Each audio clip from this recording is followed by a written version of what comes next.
ಉಚ್ಚಾಟನೆ ವಿಚಾರವಾಗಿ ಯತ್ನಾಳ್ ಅವರು ರನ್ಔಟ್ ಆದ್ರ ಬೋಲ್ಡ್ ಆದ್ರ ಅಥವಾ ಇನ್ನೊಬ್ಬರು ಮ್ಯಾಚ್ ಫಿಕ್ಸಿಂಗ್ ಮಾಡಿ ಔಟ್ ಮಾಡಿದ್ರ? ನಾನು ರನ್ಔಟು ಆಗಿಲ್ಲ, ಬೋಲ್ಡು ಆಗಿಲ್ಲ, ಸಿಕ್ಸರ್ ಹೊಡೆದಿದ್ದೀನಿ. ಏನು ಬರೀ ಸಿಕ್ಸರ್ ಹೊಡಿತೀನಿ, ಒನ್ಲಿ ಸಿಕ್ಸರ್, ಫೋರ್ ಸಹಿತ ಹೊಡಿದಿಲ್ಲ.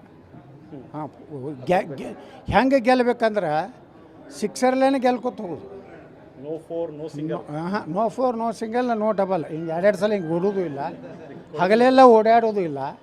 ಬರೀ ಹಿಂಗೆ ಫೋರ್ ಹೊಡ್ಯಾನ ಅಲ್ಲೇ ಹೋಗಿ ಬೀಳೋದಿಲ್ಲ, ಹೊಡೆದ್ರೆ ಆ ಬೌಂಡ್ರಿ ದಾಟೇ ಬೀಳೋದು. ಈಗ ಜನಾಭಿಪ್ರಾಯ ಸಂಗ್ರಹಣೆ ಮಾಡ್ಬೇಕಂತ ಮಾಡ್ತೀರಿ. ಜನಾಭಿಪ್ರಾಯ ಒಂದು ವೇಳೆ ನಿಮಗೆ ಹಿಂದುತ್ವದ ಮೇಲೆ ಪಕ್ಷ ಕಟ್ಟೋಕ್ಕೆ ಒಂದು ತೀರ್ಪನ್ನು ಕೊಟ್ಟರೆ ಯಾವಾಗ ಪಕ್ಷ ಕಟ್ತೀರಿ? ಸ್ಟಾರ್ಟ್ ಮಾಡ್ತೀವಿ, ಅದನ್ನು ಪ್ರಕ್ರಿಯೆ ಪ್ರಾರಂಭ ಮಾಡ್ತೀವಿ. ಎಲ್ಲಿವರೆಗೆ ಮಾಡ್ತೀರಿ? ನಾವು ನೋಡಿ, ನಾವು 3 ವರ್ಷದ ಸಾಕಷ್ಟು ಸಮಯ ಇದೆ.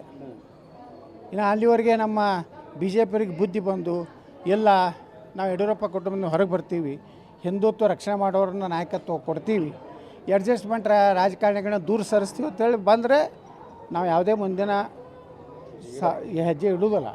ಇಲ್ಲ, ನಾವು ಯಡಿಯೂರಪ್ಪಗೆ ಕರ್ನಾಟಕ ಬಿ ಜೆ ಪಿ ಮಾರೇ ಬಿಟ್ಟಿವಿ ಅಂದ್ರೆ ನಾವು ಮುಂದಿನ ಹೆಜ್ಜೆ ಇಡಬೇಕಾಗ್ತದೆ. ಇದು ಯತ್ನಾಳ್ ಅವ್ರ ಮಾತು. ನಾನು ಮ್ಯಾಚ್ ಫಿಕ್ಸಿಂಗ್ ಮಾಡಲ್ಲ, ಕೇವಲ ಏನು ಉಚ್ಚಾಟನೆ ಎಂಬ ಮ್ಯಾಚಲ್ಲಿ ನಾನು ಇನ್ಮೇಲೆ ಸಿಕ್ಸನ್ನು ಹೊಡಿತೀನಿ, ಜನಾಭಿಪ್ರಾಯ ಸಂಗ್ರಹ ಮಾಡಿಕೊಂಡು ನಾನು ಮುಂದಿನ ನಿರ್ಧಾರವನ್ನು ತಗೋತೇನೆ ಅನ್ನೋ ಮಾತನ್ನು ಯತ್ನಾಳ್ ಅವರು ಹೇಳಿದ್ದಾರೆ. ಕ್ಯಾಮ್ರಾಮನ್ ಶ್ರೀಶಾಲ್ ಜೊತೆ ಅಶೋಕ್ ಅಡಳಿ, TV9 ವಿಜಯಪುರ. ಉಚ್ಚಾಟನೆ ವಿಚಾರವಾಗಿ ಯತ್ನಾಳ್ ಅವರು ರನ್ಔಟ್ ಆದ್ರ ಬೋಲ್ಡ್ ಆದ್ರ ಅಥವಾ ಇನ್ನೊಬ್ಬರು ಮ್ಯಾಚ್ ಫಿಕ್ಸಿಂಗ್ ಮಾಡಿ ಔಟ್ ಮಾಡಿದ್ರ? ನಾನು ರನ್ಔಟು ಆಗಿಲ್ಲ, ಬೋಲ್ಡು ಆಗಿಲ್ಲ, ಸಿಕ್ಸರ್ ಹೊಡೆದಿದ್ದೀನಿ. ಏನು ಬರೀ ಸಿಕ್ಸರ್ ಹೊಡಿತೀನಿ, ಒನ್ಲಿ ಸಿಕ್ಸರ್, ಫೋರ್ ಸಹಿತ ಹೊಡಿದಿಲ್ಲ. ಹಾಂ, ಹೆಂಗೆ ಗೆಲ್ಲಬೇಕಂದ್ರೆ ಸಿಕ್ಸರ್ಲೇನೆ ಗೆಲ್ಕೊತ ಹೋಗೋದು. No four no single. ಹಾಂ, no four no single, no double. ಹಿಂಗೆ ಎರಡೆರಡು ಸಲ ಹಿಂಗೆ ಓಡೋದು ಇಲ್ಲ, ಹಗಲೆಲ್ಲ ಓಡಾಡೋದು ಇಲ್ಲ. ಬರೀ ಹಿಂಗೆ ಫೋರ್ ಹೊಡ್ಯಾನ ಅಲ್ಲೇ ಹೋಗಿ ಬೀಳೋದಿಲ್ಲ, ಹೊಡೆದ್ರೆ ಆ ಬೌಂಡ್ರಿ ದಾಟೇ ಬೀಳೋದು.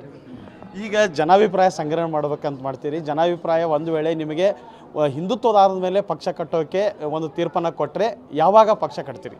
ಸ್ಟಾರ್ಟ್ ಮಾಡ್ತೀವಿ, ಅದನ್ನು ಪ್ರಕ್ರಿಯೆ ಪ್ರಾರಂಭ ಮಾಡ್ತೀವಿ. ಎಲ್ಲಿವರೆಗೆ ಮಾಡ್ತೀರಿ? ನಾವು ನೋಡಿ, ನಾವು 3 ವರ್ಷದ ಸಾಕಷ್ಟು ಸಮಯ ಇದೆ.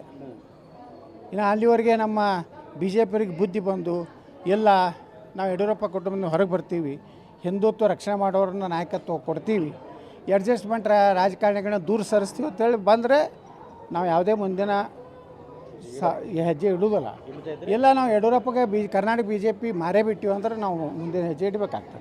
ಇದು ಯತ್ನಾಳ್ ಅವ್ರ ಮಾತು. ನಾನು ಮ್ಯಾಚ್ ಫಿಕ್ಸಿಂಗ್ ಮಾಡಲ್ಲ, ಕೇವಲ ಏನು ಉಚ್ಚಾಟನೆ ಎಂಬ ಮ್ಯಾಚಲ್ಲಿ ನಾನು ಇನ್ಮೇಲೆ ಸಿಕ್ಸನ್ನು ಹೊಡಿತೀನಿ, ಜನಾಭಿಪ್ರಾಯ ಸಂಗ್ರಹ ಮಾಡಿಕೊಂಡು ನಾನು ಮುಂದಿನ ನಿರ್ಧಾರವನ್ನು ತಗೋತೇನೆ ಅನ್ನೋ ಮಾತನ್ನು ಯತ್ನಾಳ್ ಅವರು ಹೇಳಿದ್ದಾರೆ. ಕ್ಯಾಮ್ರಾಮನ್ ಶ್ರೀಶಾಲ್ ಜೊತೆ ಅಶೋಕ್ ಅಡಳಿ, TV9 ವಿಜಯಪುರ.